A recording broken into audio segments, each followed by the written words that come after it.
ڕاگەاندنی کومیتەی ناوەندی کۆمەڵە لە ئیدانەکردنی هێرشی موشەکی کۆماری ئیسلامی بۆ سەر شاری هەولێر ناوەندی هەرێمی کوردستان.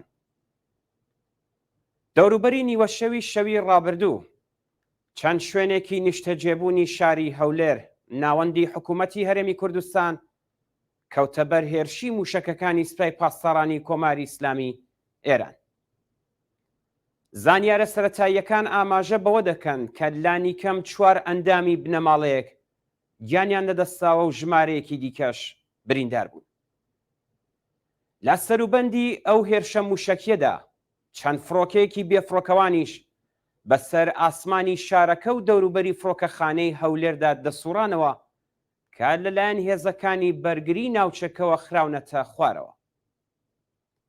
بەڵگەکان ئاماژە بەوە دەکەن کە ئەو درۆنانە سەر بە هێزەکانی هەشتی شعبی بوون و بە هەماهەنگی لەگەڵ هێرشە موشەکیەکان ڕەوانەی ناوچەکە کرابوون.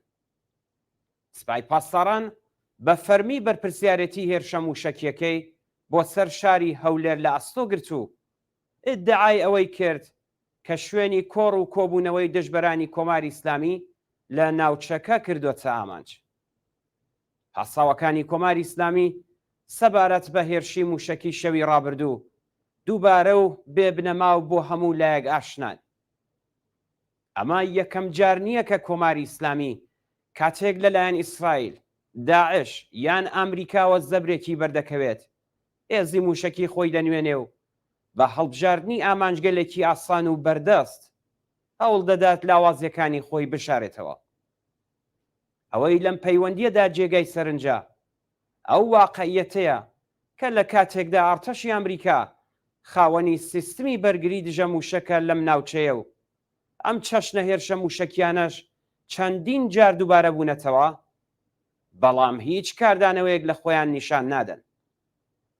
هەروەها لە حاڵێکدا دەوڵەتی ناوەندی عێراقیش کە ئیدعای دەسەڵاتدارێتی بەسەر ئەو ناوچەیەدا دەکات، وەڵامێکی جددی تەنانەت لە ئاستێکی سیاسی و دیپلۆماتیکدا بەم جۆرە دەستڕێژیانەی کۆماری ئیسلامی نییە.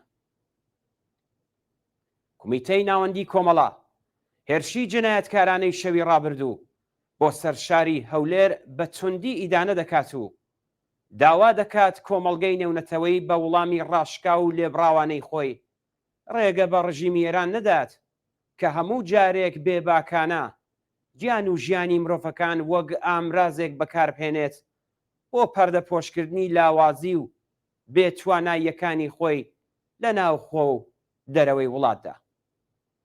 کومیتەی ناوەندی کۆمەڵا ڕێکخراوی کوردستانی حیزبی کۆمۆنیستی ئێران 26 بەفرامباری 1402 هەتاوی بەرابەر لەگەڵ 16 ژانوێی 2024 زاینی.